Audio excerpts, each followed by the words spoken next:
Thomas reported his dad missing, but what happened next turned his life upside down. Accusations, intense interrogations, and a shocking truth that no one saw coming. I'm Zoe. Welcome to Talescape. One night, Thomas is at home relaxing while his dad decides to take the dog out for a walk and pick up the mail. "I'll be back soon," he says. A few minutes later, the dog returns to the house alone, but his dad is nowhere in sight.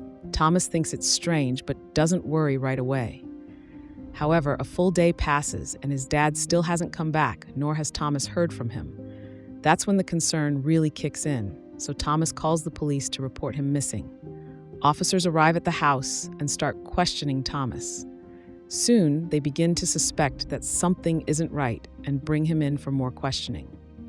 Meanwhile, police search his home and find what looks like a bloodstain on the stairs. To make matters worse, a police dog signals that there may be human remains in the house. Back at the station, officers confront Thomas with this evidence, pushing him to admit that he harmed his dad. But Thomas insists he hasn't hurt anyone.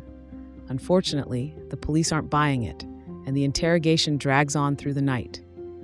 Now here's something you should know about Thomas. He struggles with anxiety and depression and takes medication to manage it. But since he's been in police custody, he hasn't had access to his meds. He pleads with them to give him what he needs, but they ignore his requests. The stress is getting to him, and one officer even suggests that maybe his medication caused him to snap and hurt his dad.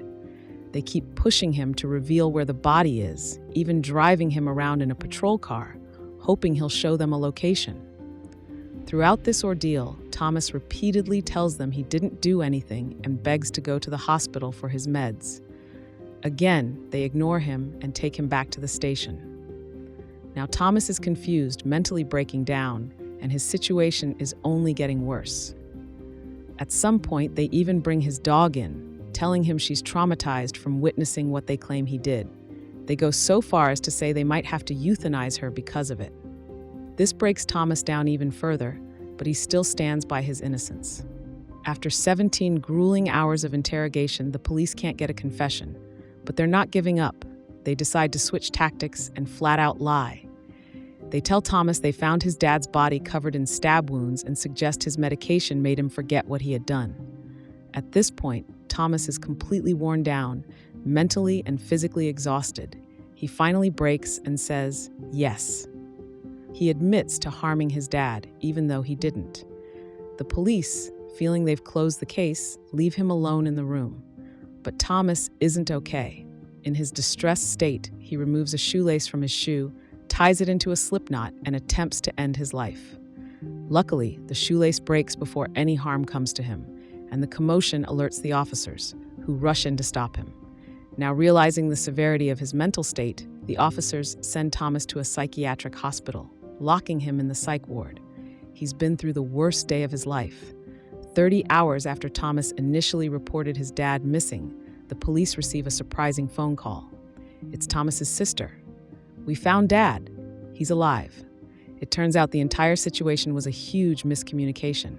When Thomas's dad left the house to walk the dog and grab the mail, he also visited his girlfriend. Later, he flew to Northern California to visit his daughter without his cell phone. No one knew where he was because he hadn't told anyone. So Thomas's dad wasn't missing at all. He'd just been unreachable.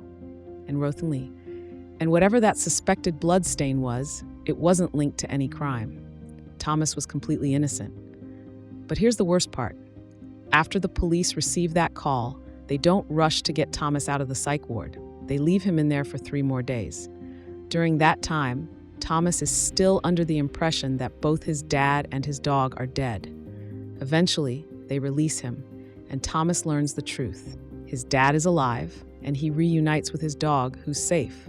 Unsurprisingly, Thomas sues the police department and ultimately wins a settlement of around $900,000. Good for him.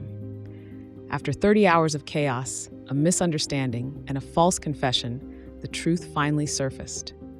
Thomas was innocent, but the damage to his mental health and trust in the system was done. While he did eventually get justice, the ordeal serves as a chilling reminder of how quickly things can spiral out of control when the system fails. If you enjoyed this story, be sure to like, subscribe, and hit that notification bell so you don't miss more stories like this right here on Talescape.